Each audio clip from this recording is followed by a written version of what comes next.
J'espère que vous appréciez notre podcast. Si jamais vous voulez nous supporter et acheter une copie du livre D'endetté à millionnaire, disponible sur le site votreconseiller.net au coût de 7,95 $, lâchez-vous lousse, ça va nous faire plaisir.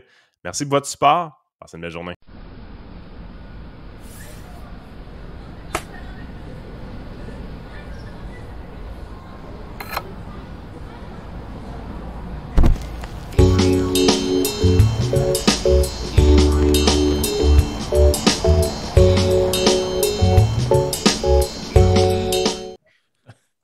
Mais des fois, je regrette, je devrais enregistrer avant qu'on commence. T'es-tu malade? Ah ouais, mais tu il y a bien trop de choses, le fun qui se dit en avance. Là. Ouais, c'est ça. Mais ça, c'est des vieux renards de la radio qui m'avaient appris ça. Faut pas trop que tu réchauffes avant de commencer parce que tu donnes tous tes meilleurs punchs au début. C'est mieux de pas trop se réchauffer avant de commencer, mais c'est correct, des fois, il faut vider sa soupape. C'est bien correct de même. Avec tout ça, je suis comme perdu dans ce que Yann racontait avant qu'on commence à enregistrer, puis je me souviens même plus ce que je suis censé dire, mais c'est pas grave. Il faut parler d'économie. La COP26, des grands sauveurs de la planète qui font des voyages en jet privé pour nous dire d'arrêter d'utiliser des 4x4. C'est de ça qu'on parle aujourd'hui. Des grands hypocrites. Ouais, ben je ne sais pas si vous avez vu aussi l'espèce de cortège qui amenait le président pour aller voir le pape à Rome. By the way, il n'y avait pas de masque, il n'y avait pas de rien. C'est deux vieillards à risque, mais il n'y avait pas. Eux autres, c'est comme genre, tu ne portes pas de masque, tu es un débile mental, mais eux, ils sont là, puis ils se taponnent. Biden est rendu à 8 doses de toute façon. Ouais, puis tu sais, je ne sais pas trop lequel des deux est plus sénile que l'autre. Ça, c'est ça qu'on ne sait pas.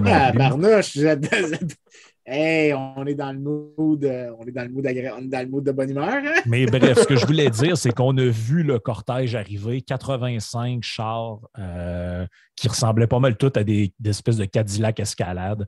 Mais monsieur s'en allait après ça à Glasgow avec l'élite. Avec l'élite de ce monde, là, les gens qui vont nous expliquer comment il faut que ça change.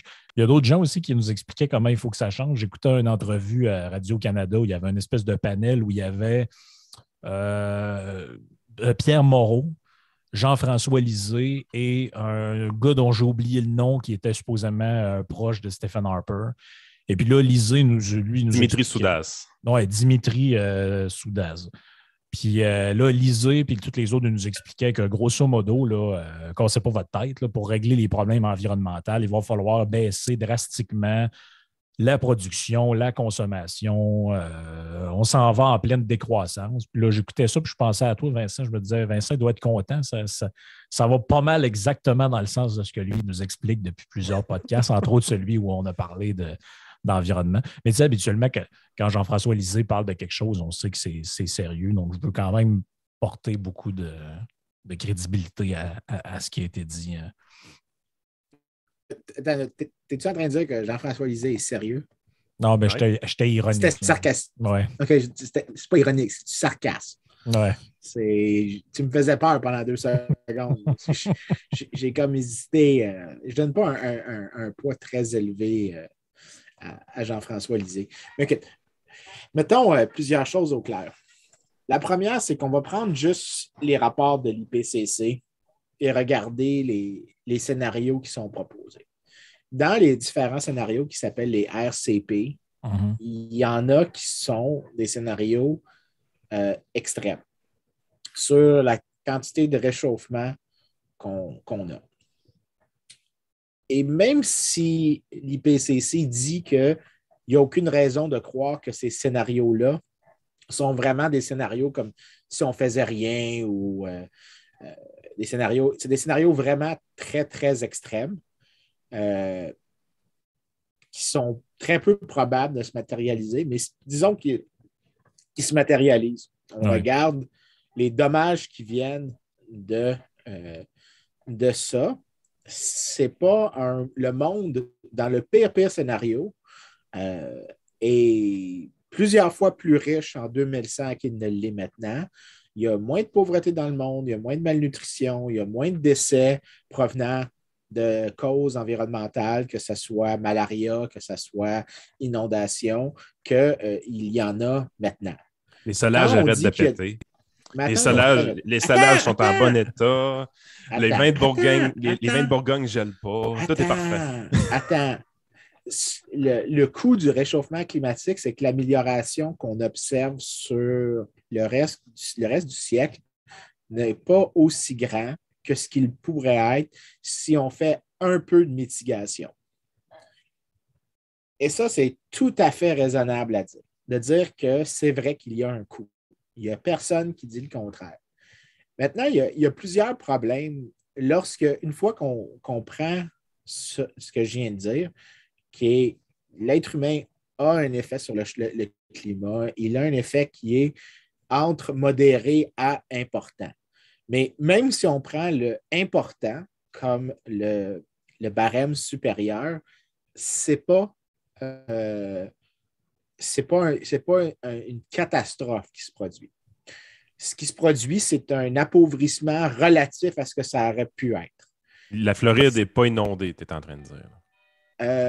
Non, il y a des endroits qui sont inondés, mais les coûts en termes de vie humaine et les coûts économiques, donc puis je ne prends pas les coûts économiques en mettant juste comme plusieurs personnes disent, tu vois, si tu fais ça, il fait juste se soucier d'économie. Je dis le coût économique en termes du sens de bien-être que les gens ont, parce que le revenu est relativement bien corrélé avec l'espérance de vie, avec l'éducation, avec le niveau de santé global, le nombre d'années d'espérance de vie ajusté pour la qualité de cette vie-là, les niveaux de malnutrition, toutes ces choses-là ont une bonne relation avec le PIB per capita et le monde est beaucoup plus riche en 2100, même dans le pire scénario possible, mais il n'est pas aussi riche que ce qu'il pourrait être. Maintenant que tu as dit ça, ça établit une sorte d'espace de ce qui est possible et désirable de faire. Toute politique publique qui réduise les coûts, donc c'est-à-dire qu'on ralentit moins la croissance sur le siècle à venir que le coût de la politique elle-même, parce que quand on taxe, disons, pour faire X ou Y aujourd'hui, ou qu'on réglemente aujourd'hui pour faire X et Y, il y a un coût sur la croissance, mais si ça mitige les émissions de gaz à effet de serre, il y a un bénéfice pour la croissance. Au minimum, ce qu'on devrait vouloir, c'est que sur l'entièreté du siècle à venir, que les politiques publiques qui sont proposées créent plus de bénéfices que les dommages que les politiques elles-mêmes causent. Jusque-là, il n'y a personne qui vient de dire quelque chose de controversé. C'est pas mal les principes de base. Mais quand tu regardes, c'est quoi les montants qui sont en jeu? Généralement, les montants proposés sont beaucoup plus petits que ce qui est entendu dans la sphère publique. En fait, la semaine passée, il y avait une sorte d'ironie. Il y avait un op-ed dans le New York Times. Il faudrait que je le retrouve. La personne qui écrit la colonne dit « Le budget de Joe Biden dépense X montant sur la lutte au réchauffement climatique. C'est un problème important parce que pour les États-Unis, le réchauffement climatique coûtera X moins 1 ou X moins Z, genre. Parce que j'ai oublié les chiffres qui venaient avec. Mais dans l'article, il admettait que les politiques qui étaient proposées coûtaient plus cher que le coût du réchauffement climatique pour les États-Unis lui-même. Et là, tu es là, OK, donc on est dans la zone où est-ce qu'il y a plusieurs propositions qui ne sont pas ancrées dans la réalité de ce qui est dit et de ce qui est le périmètre de la conversation par l'IPCC. Tu remarqueras ici que je vais accepter aucune critique de l'IPCC juste parce que ça rend mon cas plus difficile à défendre, dans le sens que dès que je souligne, par exemple, que les prévisions de l'IPCC, si tu prends 1990 ou quand ils ont fait leur deuxième rapport en 1995, ils ont de manière précise, ils ont venu de manière accurate, comme on dit en anglais, ils ont prédit effectivement une augmentation du climat, ce qui s'est produit, mais ils ont tendance à surestimer, l'augmentation de température. Donc, leurs prédictions vont dans la bonne direction, mais l'ampleur est un petit peu inférieure à ce qui est observé en réalité. Mais mettons que je mets ça de côté, là, parce que je veux vraiment rendre mon cas le plus difficile possible pour moi. Même en me prêtant la chose la plus difficile contre mon cas, la plupart des politiques publiques qui sont maintenant défendues en termes de réchauffement climatique ne rencontrent pas, ou ce qui est dit aussi, comme par exemple les gens qui parlent de décroissance, n'est est absolument divorcé de la réalité, est absolument divorcé de la discussion scientifique qui se passe.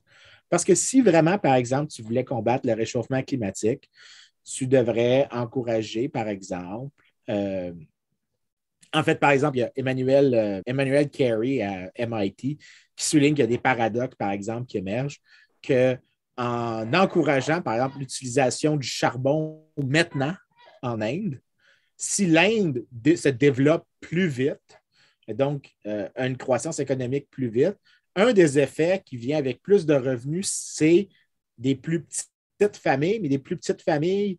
Donc, oui, les gens vont polluer plus par tête de pipe, mais il va y avoir tellement moins de monde que ça va contribuer à ralentir.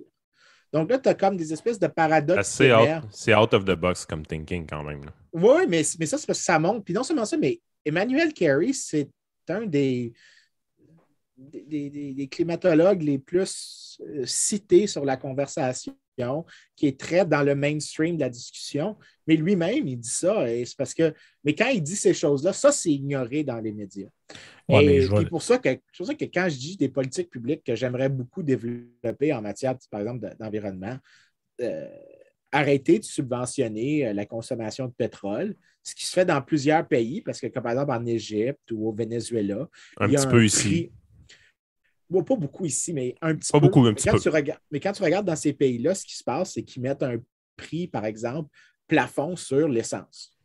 Et c'est-à-dire qu'à toute fin pratique, les gens ne payent pas plus qu'un certain montant et le gouvernement se sert des revenus de taxation pour, à toute fin pratique, permettre plus de consommation que ce qui se serait produit autrement. Donc, tu as une surconsommation dans ces pays-là.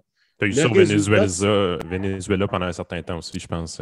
Oui, mais les pays qui font ça, tu as la Chine, la Russie, l'Inde, l'Égypte, le Nigeria. Maintenant, quand je te mentionne ces pays-là, tu as pas mal, tu as l'Indonésie aussi.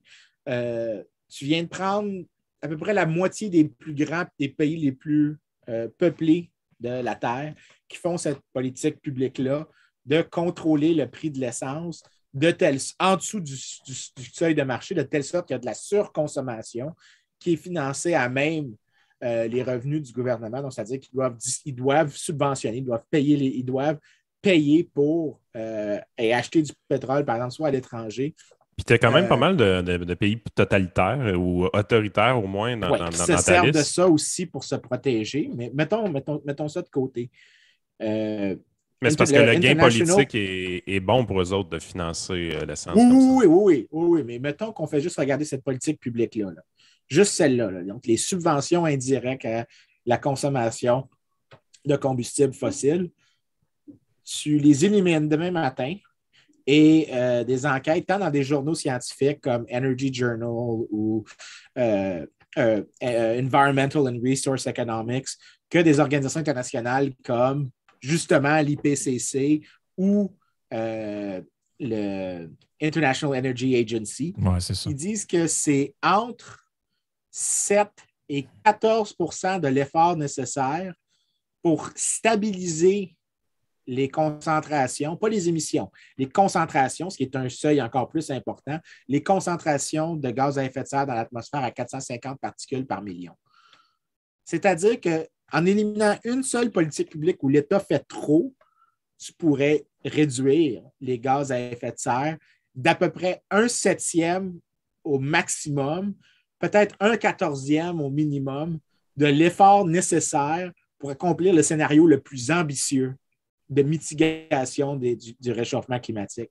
Donc, quand j'entends ces gens-là dire qu'il faut qu'il y ait de la décroissance, non, au contraire, dans ce cas-ci, ce qui se passe, c'est que si tu enlèves ces politiques publiques-là, les dépenses publiques vont pouvoir baisser, la taxation va pouvoir baisser dans ces pays-là, il va pouvoir avoir des investissements en énergie, en efficacité énergétique et l'externalité qui vient de la pollution va aussi baisser. Et ça, c'est en enlevant l'État et en permettant simultanément plus de croissance. Donc, l'argument de la décroissance ne fait pas de sens. Puis aussi permettre d'une certaine façon le capitalisme d'évoluer d'une manière naturelle et non pas d'une manière distorsionnée. Là. Exactement. Mais dans un cas comme ça, ce qu'on en vient à dire, c'est que calice, je m'excuse de sacrer, là. Non, tu as le droit. C'est que tu peux réduire le problème du réchauffement climatique sans dépenser une scène. C'est-à-dire que en réduisant les dépenses. Puis, il n'y en a aucun d'entre eux qui semble vouloir dire ça. Il y a des économistes qui disent ça.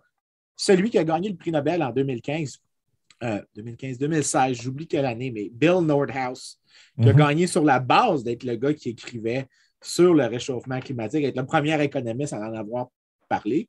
Il arrive justement au même point que moi je fais, c'est que beaucoup de politiques publiques empirent la situation au lieu de l'améliorer. Donc, il y a des trucs que l'État ferait moins et ça serait mieux.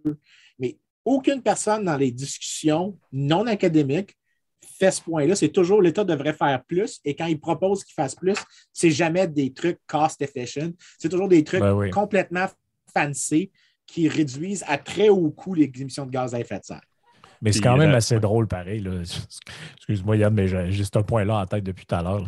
C'est quand même assez drôle que les gens qui disent, les mêmes personnes qui disent il faut que l'État en fasse plus, il faut que l'État prenne plus de place, vont tenir aussi en même temps le discours de la décroissance. Et pour l'expliquer aux auditeurs là, qui ne comprennent pas ce que c'est, là, on peut faire toutes les entourloupettes linguistiques qu'on veut, là, mais la décroissance, là, c'est le rejet au moins partiel du développement. Ça, là, quand tu t'en vas dans ce paradigme-là, ben, l'État aussi, il va décroître à un moment donné. Parce que les revenus que tu vas aller sucer des taxes et impôts, là, chez les gens qui vont réduire leur production, la consommation qui est réduite, ça veut dire moins de taxes, ça veut dire moins d'impôts sur le revenu, ça veut dire tout ça. Donc, l'État ne prendra pas plus de place. Il va prendre moins de place parce que tu vas être dans une économie qui est en contraction, voire en récession. Les autres, ils vont inventer toutes sortes de patentes que oui, mais la décroissance, c'est pas ça, c'est changer de paradigme, c'est s'en aller vers un nouveau modèle. Non, il n'y aura pas de nouveau modèle, il n'y aura pas de nouvelle affaire. Ce que vous voulez, c'est le ralentissement de la croissance jusqu'à venir à un taux négatif. Puis ça signifie moins de revenus, puis ça signifie moins de richesse. Il n'y a pas 32 façons de le résumer. Un ratio dette-PIB qui augmente un petit peu aussi, parce que le PIB, s'il diminue, il faut que la dette diminue aussi. Là. Ben, exact. C'est exactement mon point. Mais écoute, il y a tellement de choses qui montrent à quel point ces gens-là je pense, laissent leur idéologie pervertir ce qu'ils veulent. Parce que dans la conversation, je pourrais prendre Vaclav Smil, qui est on va le qualifier de physiciste, ça va être plus simple, à l'Université du Manitoba. Physician en anglais, c'est docteur, physicist. OK, oui, effectivement, physicien, excuse-moi. Je fais tout le temps l'erreur. Oui, non, tu as raison.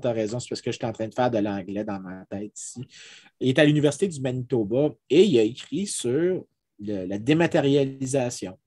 Et lui, c'est peut-être la partie la plus, mettons, la plus pessimiste des gens qui parlent de dématérialisation. Puis je pourrais dire que moi, je suis probablement le plus optimiste. Lui souligne, puis c'est quoi dématérialisation? C'est l'idée qu'on consomme de moins en moins de ressources par tête de pipe en dépit du fait qu'on se développe. C'est vrai. Et ça s'appelle c'est complètement l'efficacité. Oui, mais ça, c'est pas remarqué souvent, mais quand tu regardes, par exemple, en 2000, je l'ai cherché, je viens de trouver l'étude, là. C'est une étude de 2000 par le World Resource Institute, qui n'est pas un think tank de droite, là. C'est un groupe d'environnementalistes plutôt standard. Et eux, ce qu'ils trouvent, c'est que le poids physique de plusieurs économies développées a diminué un peu à travers le temps. Et là, c'est à partir de ça, c'est à l'année 2000. Donc, tu as une baisse du poids de l'économie, ce qui veut dire qu'en termes de consommation de biens, ça a diminué. Ça, c'est pas mal la médiane dans les discussions. Tu as Vaclav Smil qui souligne que au minimum, le PIB per capita augmente, mais la quantité de ressources qu'on utilise par personne a peut-être diminué un petit peu de telle sorte que tu as comme une sorte de découplage entre les deux. Et tu as des gens beaucoup plus optimistes comme moi, puis pas John McAfee, j'oublie son prénom, McAfee, qui a écrit un livre récemment aux presses du MIT qui montre que tu as, en fait, dans plusieurs pays. Ouais, John McAfee, c'est moins un personnage intéressant. C'est moins intéressant, John McAfee. J'oublie c'est quoi son prénom, ça m'échappe maintenant qu'on en parle, mais c'est More is Less, son livre. Oui. Et ce qu'il montre, c'est que sans même ajuster pour per capita ou par tête de pipe, donc, tu as une diminution de la quantité de ressources matérielles qui sont utilisées. Donc, tu regardes c'est un bon exemple. Je vais te donner un bon exemple. La consommation de plastique aux États-Unis en tonnes totales, la même depuis à peu près 1990. Aluminium, ça a baissé depuis 1970. Bois, ça a baissé. Ciment, ça a baissé. Tu regardes toutes les ressources naturelles, il y a des tendances très claires à la baisse. Les points de départ des tendances à la baisse diffèrent un petit peu. Comme par exemple, le plastique, ça commence vraiment plus tard. Mais tout indique qu'on consomme de moins en moins de ressources physiques sans même ajuster per capita. Tu prends per capita, c'est incroyable. La chute, c'est phénoménal. Et ça, ce que ça dit, tout simplement, là, maintenant, tout ce que je viens de te dire, tout ça, c'est que même les plus pessimistes reconnaissent que la croissance est une manière de demander moins à l'environnement. Ben oui. Et ça, là, le fait que, puis tu peux aller voir chez les gens qui font partie du mouvement, des gens qui sont la médiane, disons, des chercheurs en climatologie, ils ne vont pas dire de décroître l'économie, là. Ils vont dire qu'il y a des manières de croître différemment, qu'il faut peut-être mettre plus d'emphase sur le secteur des services, augmenter les technologies dans le secteur manufacturier pour qu'on utilise moins de ressources. Donc, il y a moins de gaspillage qui se produit pendant le processus de fabrication. Je vais donner un exemple mais de tout ce que tu viens de dire. C'est jamais des affaires de décroissance. Jamais. Ce qui se dit entre les experts, ce n'est pas tout ce qui se dit sur la place publique. Le fait que la décroissance fait, même disons que ça fait juste 10% des conversations sur l'environnement, c'est 10% supérieur, donc c'est 10 points de pourcentage supérieur au poids que ça a parmi les académiques qui ont une formation soit en économie, soit en sciences naturelles.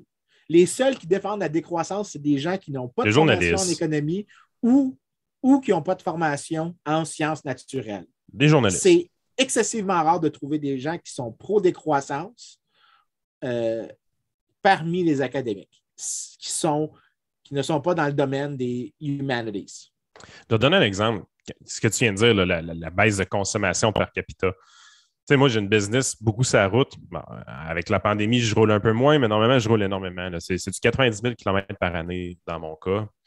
La pandémie m'a amené plus autour de 60 000 km. Puis avec mon déménagement même de Saint-Anselme, probablement je vais virer à partir de 50 000 km l'année prochaine. Déjà là, c'est une grosse baisse. Qu'est-ce qui a permis ça? C'est les innovations technologiques qui nous permettent les vidéoconférences, ces affaires-là, les signatures électroniques. Parce que cette pandémie-là a accéléré beaucoup de choses au niveau virage technologique. À mon avis, des 90 000 km comme je faisais, je ne pense pas en refaire honnêtement. Je vais toujours avoir un kilométrage élevé, mais ce ne sera plus ce que c'était. Une chose. Fait que déjà là, si je coupe vraiment 40 000 km par année de déplacement dans ma vie de tous les jours, est-ce que je fais moins d'argent? Ben non, je fais plus d'argent qu'il y a 2 ans. La productivité a augmenté énormément. Déjà là, c'était quelque chose de majeur. Sauf que le char que je roulais il y a 2 ans, c'est un Nissan Murano 2013. Bon, là, les petits gauchistes pourraient dire un VUS, sale, cabochon, banlieusard, grosse bédaine, mettez tout ce que vous voulez là-dedans. Ça faisait 11 litres au 100 km. Ben là, présentement, ce que je roule, c'est un Nissan Murano 2015. C'est le même char. Là. Même celui-là, je le trouve plus performant, plus agressif sur la route, meilleur contrôle l'hiver. Sérieusement, je préfère mon Murano 2015 que mon Murano 2013. Cette affaire, c'est que je ne suis plus à 11 litres au 100 km. Je suis rendu à 9 litres au 100 km. C'est la même marque, même compagnie. Pas mal sûr que si on va vers le 2021, je n'ai pas checké parce qu'on ne s'est pas parlé pour prévoir ce qu'on allait dire. Là. Mais je suis pas mal sûr que ça doit tourner autour du 6-7. Fait que là, juste moi, là, ma petite personne, là, qui n'est pas quelqu'un qui essaie de faire attention, je ne prends pas l'autobus, je ne m'empêche pas d'aller voir du monde. Je vis une vie, tout ce qui est plus normal pour un banlieusard. Ben, j'ai chopé une grosse quantité de kilomètres et j'ai chopé une consommation par kilomètre en plus. De 9 à 11, là, c'est un pourcentage quand même assez important. Là. En fait, il faut quand même souligner que, à la défense de ces gens-là, il y a des choses que tu consommes plus, comme par exemple ton téléphone consomme certaines ressources qui n'étaient pas consommées. Mais aussi, ce qu'ils ne comprennent pas, c'est qu'ils ont tendance à voir juste un côté de la médaille. Mais c'est vrai, par exemple, que mon iPhone consomme certaines ressources qui n'étaient pas autant consommées avant. Les data centers, mettons. Exactement. C'est un bon exemple de ce qui est consommé. C'est quand même beaucoup d'espace et beaucoup d'énergie qui va dans les data centers. Par contre, qu'on voit pas. Ce qu'on ne voit pas, par contre, c'est que regarde toutes les applications qu'il y a sur ton téléphone. Combien d'entre eux auraient des objets séparés que tu aurais besoin et combien de quantité d'énergie aurait été nécessaire pour la fabrication des 10 produits. Juste par exemple, juste quand tu regardes, je ne sais pas sur vos téléphones, mais juste l'annuaire, qui a encore aujourd'hui un agenda avec les numéros écrits, papier des gens? Je suis en train de regarder juste mes applications pour voir les blocs-notes. Combien de gens prennent des blocs-notes directement sur leur iPhone au lieu d'avoir un agenda? L'album photo qui est complètement en ligne, combien d'albums photos sont achetés aujourd'hui? J'ai toute ma musique, combien de CD qu'on ne manufacture plus, combien de vinyles on n'achète pas. Il y avait eu un article célèbre de ça, je pense que c'était dans le Wall Street Journal, qui parlait je pense que c'était comme les 100 objets qu'on n'utilise plus depuis qu'on a des téléphones intelligents, genre la lampe de poche. Tu l'as nommé, le chronomètre. Le chronomètre, le minuteur, tous ces trucs-là, le bloc-notes. Les gens ne le voient plus. Ça, mais il y a même des applications pour avoir un genre de niveau numérique. Là, donc, tu n'as plus besoin d'avoir pour quand tu mets les choses au mur. Oh, qu'est-ce que Yann nous partage? 20 years later and all these things fit in your pocket. Oui, exactement. Tout est résumé. C'est exactement ça. Hey, c'est vrai, j'ai pas eu d'appareil photo depuis 2010. Oui, l'appareil photo, les disques, le lecteur. Oui, apparemment. Oui, c'est carrément ça. Ça, dans un téléphone, j'écoute. Regarde juste les écouteurs qu'il y a. Combien de gens maintenant ont des écouteurs qui sont juste les trucs wireless qui fit dans une petite boîte comme ça, au lieu d'avoir tout le temps des trucs qui sont gros de même, puis ils étaient gros de même avant, mais ils cassaient à rien. Là, ceux-là sont de super meilleure qualité, sont plus légers, soit dit en passant, ils n'utilisent pas du métal. Il y a peut-être une chose que j'aimerais t'entendre par rapport à tout ça, personne. Il y a une chose qui fait vraiment chier pour vrai, c'est ce qu'on appelle l'obsolescence contrôlée. Bullshit. Bullshit. Je veux t'entendre là-dessus. Non. Ah, ça m'énerve. Okay, ça m'énerve. C'est une genre de théorie du complot en passant. Ça. Ben oui, puis non. Oui. Je veux dire, les frigidaires des grands-moments, ça fait longtemps. Là, non, bullshit. Non, mais attends pas. Connais-tu? Non, Frank, moi, je vais fesser Yann là-dessus. Vas-y. As-tu déjà vu en ligne l'image d'un avion de la Deuxième Guerre mondiale qui a plein de points rouges dessus où est-ce que les munitions sont rentrées? Et là, ce qui se passe, c'est que tu vois où est-ce qu'ils se sont fait tirer dessus. C'est les avions anglais qui survolaient l'Allemagne. Et il y avait plein de trous dessus. Et là, le gars, il demande un ministre demande à un statisticien de conçoit un avion qui va survivre mieux, étant donné que tu vois les balles qui sont rentrées dans tel endroit. Puis le gars, il dit, je ne peux pas faire ça tout simplement parce que si les balles sont rentrées dans ces endroits-là, c'est pour ça que l'avion a survécu. Et c'était un peu une sorte de biais d'observation. C'est-à-dire que les avions qui étaient réussis à rentrer, c'était parce qu'ils avaient été tirés à ces endroits-là seulement. Oui, ça, ils n'ont pas fessé le moteur. Là. C'est ça, ils n'ont pas fessé le moteur. Mais quand tu dis le frigidaire de ta grand-mère s'est rendu, c'est peut-être parce que c'est le frigidaire qui a survécu. C'est peut-être l'aspirateur qui a survécu alors que on connaît tous en chemin. Oui, mais Vincent, il y en a un peu là, quand même. On connaît tous la personne qui a la tablette à Apple qui refuse tous les nouveaux téléchargements de logiciels en sachant fort bien que si met à jour son Apple, il ne marche plus. OK, mais regardons cette personne-là. Premièrement, regarde toutes les choses qui sont en jeu. Cette personne-là, on la remarque parce qu'elle est tellement unique, d'une part. Oui. Right? Le monde normal, ils n'ont pas de vieux iPad. Exactement. Donc, quand tu dis dans le passé, ça survivait. Dans le passé, il n'y avait pas de technologie, premièrement. Non, mais attends une minute. Non, mais c'est ça que je veux dire. Non, mais c'est dur. C'est-à-dire que ce que tu fais, là, c'est que tu es en train d'établir une fausse baseline. C'est-à-dire que si tu dis dans le passé, les biens duraient plus, c'est probablement une erreur qui est basée sur un biais d'observation. C'est-à-dire que tu observes ce qui a survécu et non pas ce qui n'a pas survécu. Et parce que ça a survécu, probablement que ça saute davantage à l'œil. Le frigidaire est jaune. Là. Oui, où il y a la vie, où il est vert comme dans les années 70. Vraiment étrange. Il a survécu, c'est parce qu'il devait être probablement un des meilleurs qui a été fabriqué. Mais ça ne veut pas dire qu'en moyenne, ceux qui étaient fabriqués avant sont meilleurs ou ont une meilleure durée de vie qu'aujourd'hui. Maintenant, la deuxième chose, c'est que c'est tout à fait normal d'inventer des produits. Si tu as des périodes d'innovation qui sont très, très rapides, donc tu as un cycle d'innovation très rapide, si tu fais un produit qui est... Parce que l'employeur, le fabricant, il y a deux choses qu'il doit considérer. Les coûts d'innovation et les coûts de rendre le produit durable. Right? Tu peux dépenser, tu pourrais techniquement, si tu as un budget infini, tu peux dépenser sur les deux. Mais si tu dois choisir sur lequel dépenser ton budget, sachant que l'année prochaine, ton concurrent pourra avoir un meilleur produit que toi et là, tu perds tout le marché. Est-ce que tu investis plus dans l'innovation, donc dans plus de recherche et de développement, que dans la durabilité du produit? La durabilité est rarement payante. On va s'entendre. Ça dépend. Ça peut être très payant s'il y a peu d'innovation. Donc, tu regardes les secteurs dans lesquels il y a très peu d'innovation technologique qui peut se produire. Le meilleur exemple, c'est dans l'industrie de la musique. Il y a très peu d'innovation qui se produit dans la qualité des instruments.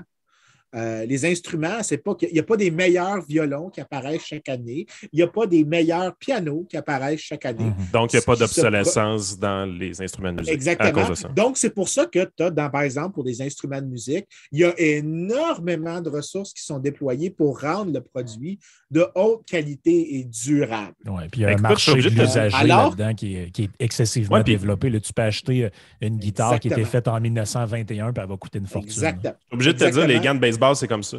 Honnêtement, là, je regarde les gants de baseball ces temps-ci pour je m'achète un gant de catcheur. C'est mon objectif. Le mien, je l'avais depuis 4 ans, je le donne à mon fils. Fait que moi, je m'achète le neuf. Les critères qu'on revoit le plus dans les descriptions, c'est la durabilité, justement. Par exemple, gants de catcheur All-Star, c'est pas bien coté. Puis une des raisons pourquoi il est bien coté, c'est qu'il a tendance à durer plus longtemps que les autres.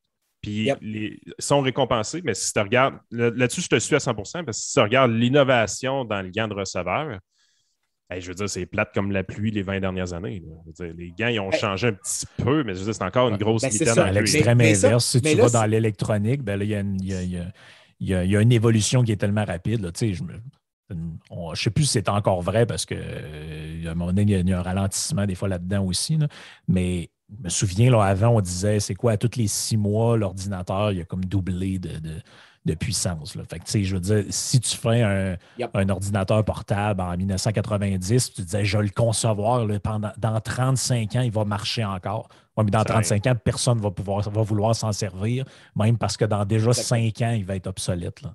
Exactement. Mais là, c'est que ça te montre que parce que toutes les entreprises ont le problème d'un budget limité. Ils n'ont pas des fortunes à dépenser. Ils n'ont pas des fortunes infinies à dépenser.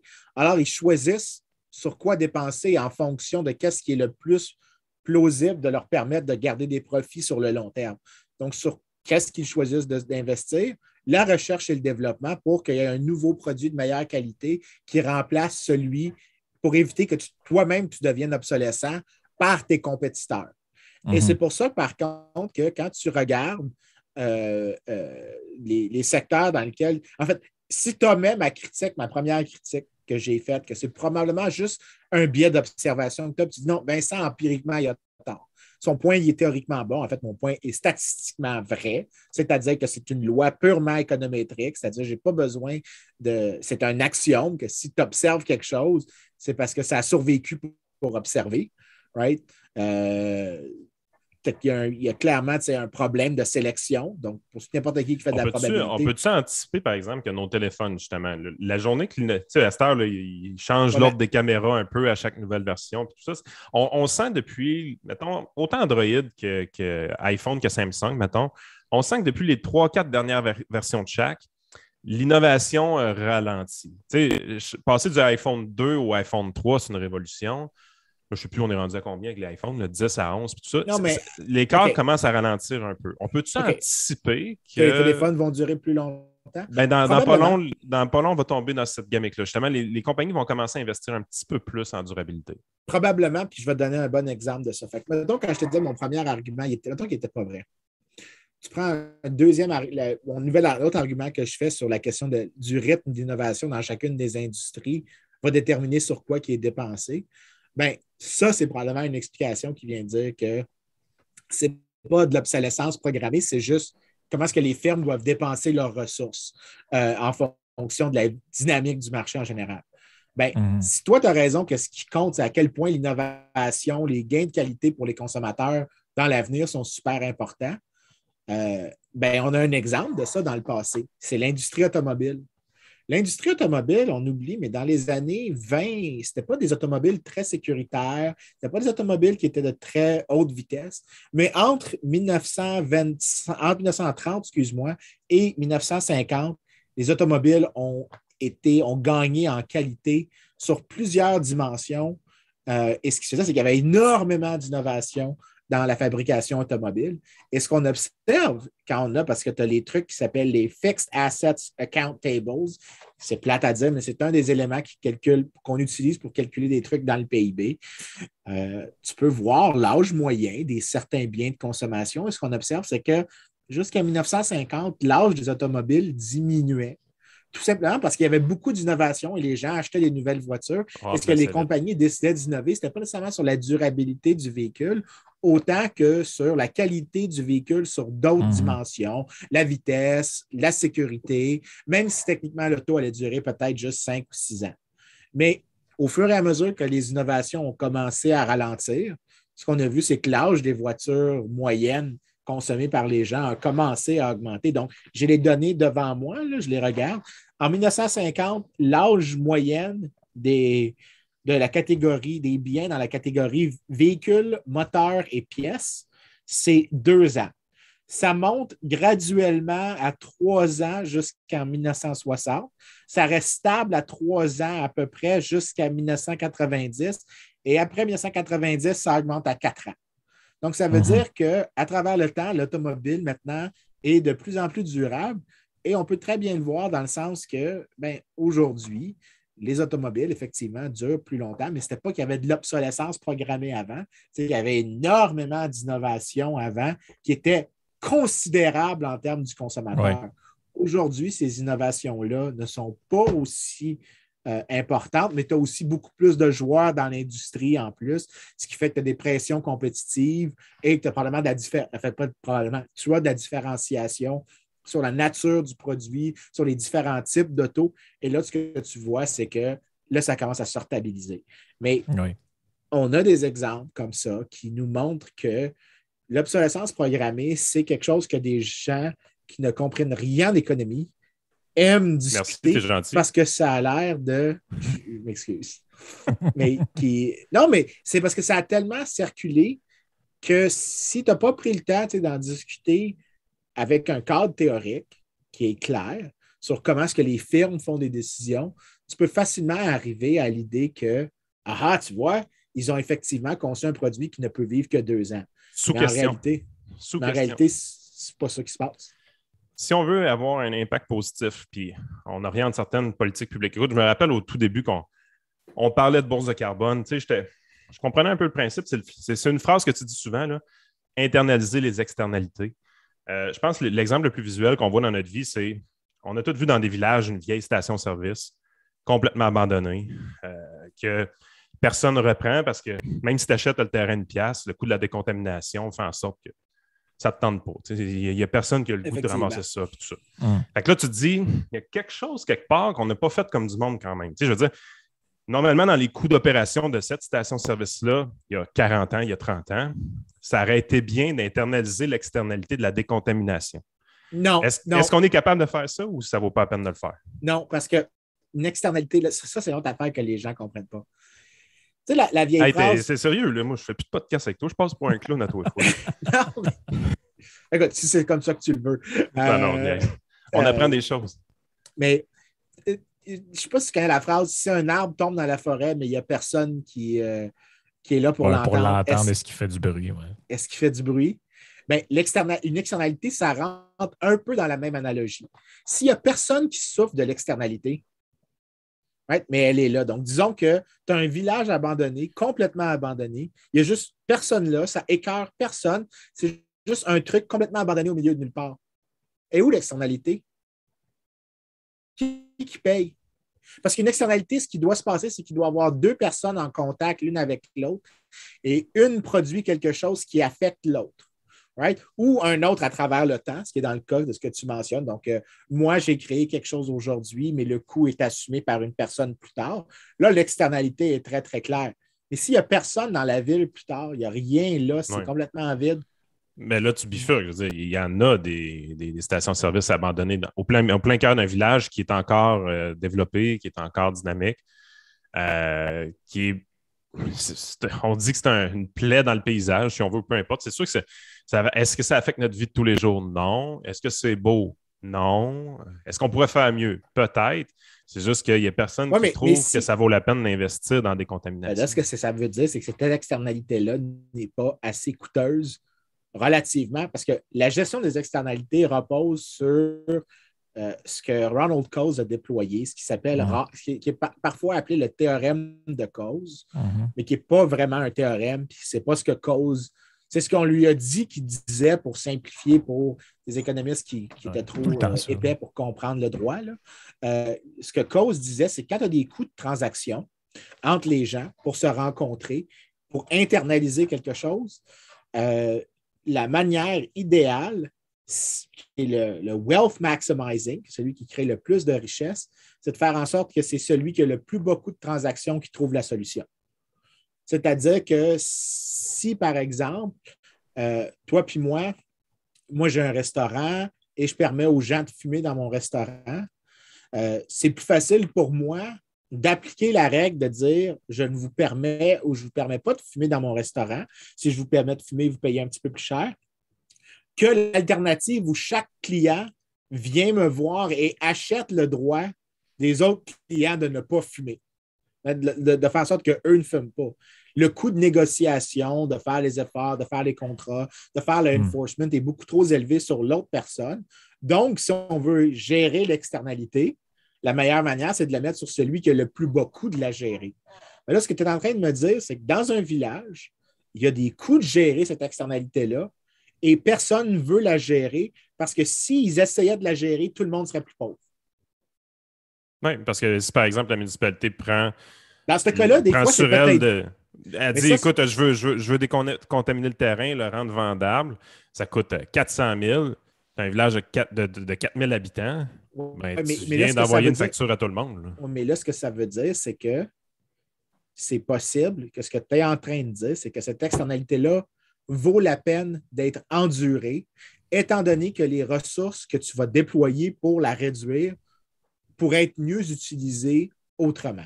Bon, parfois, c'est possible que c'est juste trop difficile pour des individus privés de se coordonner et que l'État, par force de coercition, peut le faire de manière publique et plus efficacement. Donc, au net, il y a un bénéfice pour la collectivité. Un genre de fonds, justement, un fonds de préfinancement de décontamination. C'est pas quelque chose qui pourrait être une bonne idée, des choses comme ça? Je te dirais que ma réponse, c'est probablement non. Parce que des trucs comme ça repose un peu sur... Okay, voilà un peu de même. Il y a un coût à ces fonds-là.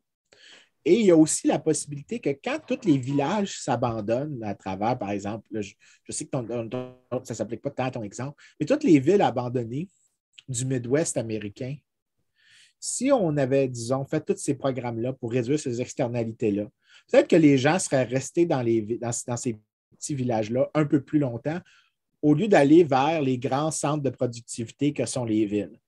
Donc, cette intervention-là aurait peut-être coûté plus cher en réduisant la mobilité. Donc, la prémisse que j'ai généralement en matière de gestion des externalités, c'est qu'il faut vraiment que tu aies un cas clean cut selon deux critères. Le premier, c'est que l'externalité est hautement coûteuse, d'une part, que la partie qui paye est identifiable. Donc, le réchauffement climatique, ça se voit très bien. Ce sont les populations futures et les gens qui vivent dans des endroits plus à risque qui vont assumer le coût du réchauffement climatique. Et le deuxième, c'est que tu as des politiques publiques pour que l'État intervienne qui sont nettement supérieures à ce que l'action privée peux faire pour internaliser. Parce que c'est tout à fait possible que tu aies de l'internalisation des externalités sur un niveau local où tu as une règle X dans un endroit Y et une règle Z dans un endroit W. Right? Où ce n'est pas la même règle à une place qu'à l'autre, parce que là, la gestion d'externalité, parce que les gens n'ont pas les mêmes coûts de transaction, ils n'ont pas le même contexte, ils n'ont pas la même situation, ils vont trouver une solution différente, mais les deux génèrent la même chose. Je pense que je comprends ce que tu veux dire. C'est que dans le fond, si aujourd'hui, je reprends mon exemple, 400 000 $ décontaminer un terrain dans un village de 4 000 habitants, techniquement 100 $ par personne. Si la ville ne prend jamais la décision de taxer 100 $ tout le monde pour faire ça, probablement que si on avait créé ce genre de fonds-là dans le passé, les mêmes personnes auraient été choquées de payer leur essence plus cher pour internaliser tout ça, de la même façon qu'ils ne veulent pas payer le 100 $ présentement. C'est un peu ça que tu essaies de dire, dans le fond. Exactement. Si tu actualises, oui. Si tu utilises un taux d'actualisation, oui, absolument. Mais parce que, puis non seulement ça, mais les gens pensent que toutes les externalités vont dans une direction. Mais ce n'est pas vrai, ça existe des externalités positives qui viennent en même temps qu'une externalité négative. Par exemple, les gens oublient ça, mais quand la COVID a commencé à répartir, l'externalité qui se produisait, si tu laissais les gens, le temps que tu ne faisais aucune intervention de l'État, ce qui se passait, c'est que moi, je vais dans un endroit X ou Y, et disons, l'endroit X dit vous pouvez faire ce que vous voulez, il n'y a pas de masque, il n'y a pas de vaccin.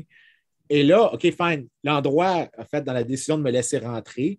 Et moi, quand j'ai décidé de rentrer, j'assume l'externalité est internalisée par ma décision. Mais quand je me déplace à un autre endroit, si l'autre endroit n'a pas la capacité de m'interdire de rentrer parce que j'ai été à l'endroit précédent qui était des comportements plus à risque, je crée une externalité négative en permettant à la maladie d'être contagieuse, notamment aux gens dans l'autre groupe. Donc, tu as on appelle du cross-site contamination.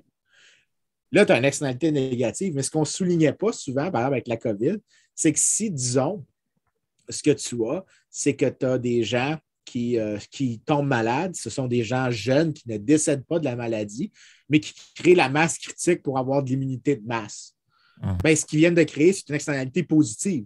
S'ils ont peu de chances de mourir, qu'ils ont peu de coûts sociaux, qu'ils sont peu probables d'aller à l'hôpital, donc ils restent juste à la maison avec aucune hospitalisation, bien, en étant infecté, mais pas en danger de mort, il crée une externalité positive en permettant l'immunité de herd immunity. Ouais. Donc, ce que tu dis là, c'est exactement ce que disait le responsable de la santé publique en Angleterre. Ben, je pense que c'est une, d'ailleurs, responsable.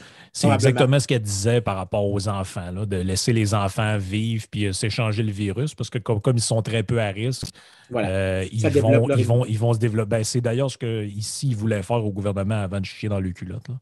Ben, écoute, c'est ce qu'ils avaient annoncé. Là. Mais dans ce cas-là, ce que tu observes, c'est que là, je ne suis pas en train de dire que l'externalité négative était plus petite que l'externalité positive. Mais ce que je suis en train de dire, c'est que dans la même chose, tu peux avoir deux externalités qui vont dans deux directions différentes. Et c'est très difficile d'évaluer ça. Et souvent, en fait, quand on réussit à évaluer l'entièreté des externalités dans une action, on réalise que souvent, pas tout le temps, mais parfois, plus précisément, il y a des situations dans lesquelles, quand Yann dit on n'a pas réglé ce problème d'externalité-là du site contaminé, que la raison, par exemple, qu'il n'y a pas eu de solution, c'est parce qu'il y avait une externalité positive que les gens voulaient. Ils voulaient payer moins de taxes, payer moins cher la recette. Ouais, non, ça, c'est internalisé, mais ça pourrait être, par exemple, que je ne sais pas, j'essaie de penser à un ça pourrait être, par exemple, que les gens suspectent que si ce terrain-là est décontaminé, ben, il va y avoir un promoteur qui va venir construire de quoi, puis les gens ne veulent pas le voir. Oui, ça pourrait être ça. C'est parce qu'ils ont peur que ça amène quelqu'un dans la ville qu'ils ne veulent pas avoir ou que ça va changer quelque chose. Et, je veux dire, on donne des exemples comme ça. Là. C'est fly by night ce qu'on fait un peu. Mais l'idée, c'est que des fois, il y a des externalités positives en même temps qu'une externalité négative. Et là, tu en viens à dire, OK, mais au net, c'est quoi qui est quoi?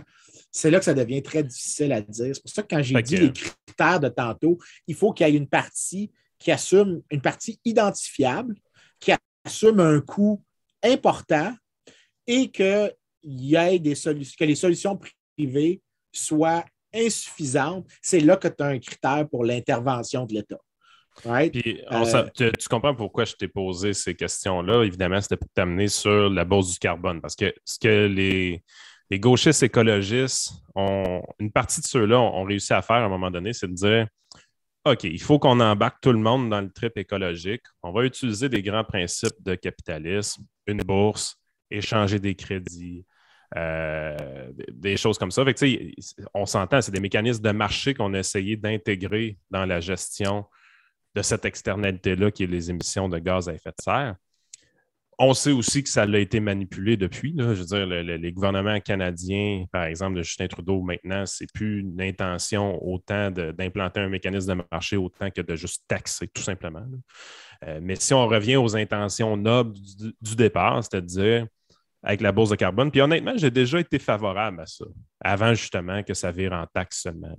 Parce que là, il y a encore les mécanismes et tout ça, mais c'est quand même très fake.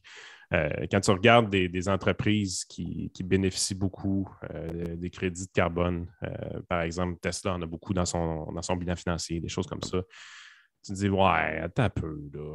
Je suis à l'aise vraiment. C'est-tu plus un cas de gouvernement qui s'est mis encore une fois à choisir des gagnants et des perdants, plus qu'un gouvernement qui a réellement eu l'intention d'inclure des mécanismes de marché dans la patente? Je pense que ça a été travesti énormément encore, cette idée-là de bourse de carbone. Initialement, j'étais assez favorable à ça parce que ça venait toucher un côté capitaliste dans ma tête qui faisait du sens, mais aujourd'hui, je suis profondément contre parce que justement, c'est utilisé comme des taxes et ensuite, on se revire de bord pour récompenser des amis du régime. Plus comme le fonds vert, Yann. Les Ouais, intentions de base du fonds vert, c'était de dire on va collecter un petit montant sur des appareils qui nécessitent d'être traités parce qu'il y a de la pollution, les écrans de télé, ce genre de patente-là. Finalement, ça finit à payer des nouvelles lumières chez l'Oblast. Écoute, c'est drôle que tu dises ça parce que j'ai un des gars qui est connu dans la littérature sur le réchauffement climatique, qui est un économiste, c'est Ross McKittrick. Et McKittrick est connu pour avoir écrit quelque chose quand il parlait des taxes sur le carbone. Et il disait qu'il y a le concept du double dividende. Et l'idée, c'était que, imagine que toutes les taxes du gouvernement sont nocives à un certain degré et plus nocives sur la production en général. On ne parle pas sans inclure l'externalité que la taxe sur le carbone l'est. Si tu tiens compte de l'externalité, que la taxe, mettons, sur le carbone ou le marché du carbone réduirait, l'effet est que cette taxe-là pourrait être bénéfique au net parce que ça réduit la pollution. Mais si ça réduit la pollution, tu peux aussi réduire toutes les dépenses qui sont liées au coût de l'externalité. Donc, disons qu'il y a des problèmes de santé, tu n'as pas besoin de dépenser autant. Disons, par exemple, de la pollution atmosphérique qui est trop élevée, qui crée des problèmes de santé parce qu'il y a trop de particules lourdes dans l'air ou qu'il y a du smog. Si tu es capable de réduire les dépenses d'une part et en plus que tu es capable de substituer une forme de revenu pour une autre forme de revenu, donc c'est-à-dire que tu sers des revenus de taxe carbone pour, disons, réduire la taxe sur le revenu des entreprises ou sur le capital ou sur le revenu des individus. Genre, ce qui n'est pas arrivé. Là, la théorie dit que tu as un double dividende. Et dans ce cas-là, tu as une situation dans laquelle la taxe pourrait être bénéfique pour la croissance économique. Ça serait un des rares cas dans lequel une taxe peut être économiquement bénéfique, au net, si tu as cette réorganisation-là. La grande exception, c'est la Colombie-Britannique qui a fait exactement ça. Donc, il y a un gars de l'Université de Calgary, Chimanyip, qui s'appelle. Il est de l'Université de Calgary, mais il a étudié le cas de la Colombie-Britannique. Et ce qu'il a trouvé, c'est que ils ont fait exactement ça. Ils ont créé leur taxe sur le carbone, mais ils ont baissé d'autres taxes à côté pour justement avoir le double bénéfice. Et c'est la seule exception. Ouais. Tous les autres cas, il n'y a jamais personne qui dit faisons ce qui est clair, ce qui est défendu très clairement quant à la taxe sur le carbone ou le marché du carbone, c'est qu'on va se servir des revenus pour baisser d'autres impôts et on va au net avoir des gains économiques nets pour la société, même s'il y a une réorganisation industrielle. Je n'ai pas entendu personne au Québec dire cette version-là où est-ce que ça vient avec les baisses d'impôts. T'entendras pas, c'est probablement pas ça. Fait que ça te montre un peu que ceux qui défendent ça, probablement, ne comprennent pas exactement de quoi ils parlent, parce que ça crée, tu vois le divorce avec la réalité extrême qui se produit. Mais d'autre part, tu as le problème additionnel qui vient avec, qui, moi, me tape énormément sur les nerfs, c'est que quand tu discutes de réchauffement climatique et de politique en gestion du réchauffement climatique, tu as énormément de overlap de l'idéologie qui rentre en jeu, de gens qui mettent de côté c'est la trop compréhension. politique, ce sujet-là. C'est trop politique. Puis, tu sais, en fait, exactement dans le sens que tu vas, Vincent, là, moi, une des affaires qui me gosse le plus quand j'entends parler de ce sujet-là, c'est que là, les politiciens, les acteurs de ce mouvement-là, les gens qui en parlent, ils n'ont qu'une chose à la bouche, c'est des phrases comme mais si on veut amener les gens à changer leur comportement, puis ils veulent changer notre manière d'être, changer notre manière d'agir. Moi, là, les gens qui sont élus, là, ils sont là pour faire un job, ils ne sont pas là pour faire de l'ingénierie sociale. Ils ne sont pas là pour jouer dans mon comportement, m'amener à prendre des décisions différentes. Puis là, tu sais, c'est toujours un peu ce wording-là. Là. C'est ben là, faut qu'on fasse un train, mettons, de banlieue, parce que là, si on veut amener les gens à arrêter de faire telle chose, puis à arrêter d'aller à telle place, puis d'arrêter d'aller s'installer plus loin, puis de faire de l'étalement urbain, c'est toujours... Et en fait, il n'y a comme jamais de respect des choix individuels des citoyens. Encore une fois, il y a toujours une sorte de mécompréhension de ces gens-là à l'égard de plusieurs affaires. L'étalement urbain peut être bénéfique pour la consommation de gaz à effet de serre, la production de gaz à effet de serre. Parce que si l'effet, tu vois, c'est que... Parce que ça, là, c'est encore une fois des gens qui ne comprennent pas que des relations peuvent être non linéaires entre des variables. Dans leur tête, là, ils font un graphique, puis tout est des lignes droites qui fait que si un truc augmente, l'autre truc augmente. Mais ça existe des points... T'es sûr qu'ils font des graphiques dans leur tête? S'ils sont capables. S'ils sont capables, ils sont généralement à une relation purement linéaire. Mais ça existe des relations non linéaires entre des variables, ou même parfois tu parles des équilibres multiples. Si, disons, tu as les gens trop concentrés dans un endroit, donc on va imaginer que tu as une densité presque infinie dans une seule place. Tu vas avoir beaucoup de congestion, tu vas avoir beaucoup de coûts liés au transport dans une petite localité, et c'est possible que le résultat de ça, c'est beaucoup de pollution dans cet endroit-là. Si tu as une densité presque zéro ou tu as une distance presque égale entre toutes les personnes sur Terre, right? Là, tu n'as probablement pas assez de densité. Ben, il y a quelque chose au milieu, là. Il y a un point où tu as peut-être assez d'étalement et assez de densité. Ben oui. C'est où ce point-là? Mais quand tu parles avec ces gens-là, ils ne vont jamais vouloir te dire... C'est surtout qu'ils veulent régler des problèmes que bien souvent, ils ont eux-mêmes créés. Ouais, mais... Tu sais, je veux dire... Non, mais attends un petit peu, Yann. Ouais. Si moi, là, je m'en vais... Mettons, moi, je reste à Montréal. La raison pour laquelle je m'en vais vivre loin de la ville, c'est que je ne suis pas capable d'acheter une sacrament de maison proche de la ville. Et pourquoi je ne suis pas capable d'acheter une maison proche de la ville? Entre autres, parce que vous avez mis 45 000 règlements dans le... Qui font en sorte que c'est impossible d'acquérir une propriété à beaucoup. Entre autres, en maintenant des terres cultivables en plein milieu de l'île ou ce genre de niaiserie. Non seulement ça, mais t'en veux-tu une comique? Ça, là, c'était une des affaires qui m'a vraiment... C'est là que j'ai réalisé que j'étais un économiste, pour vrai.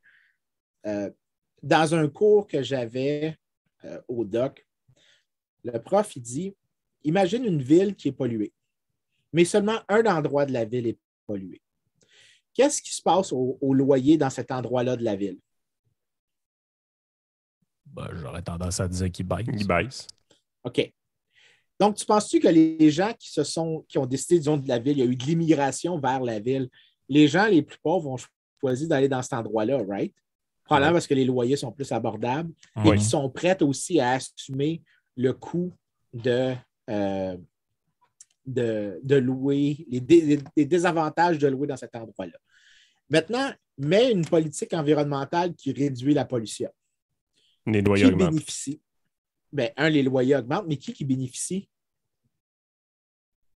Le reste de la ville. les gens qui sont propriétaires dans cette partie-là de la ville.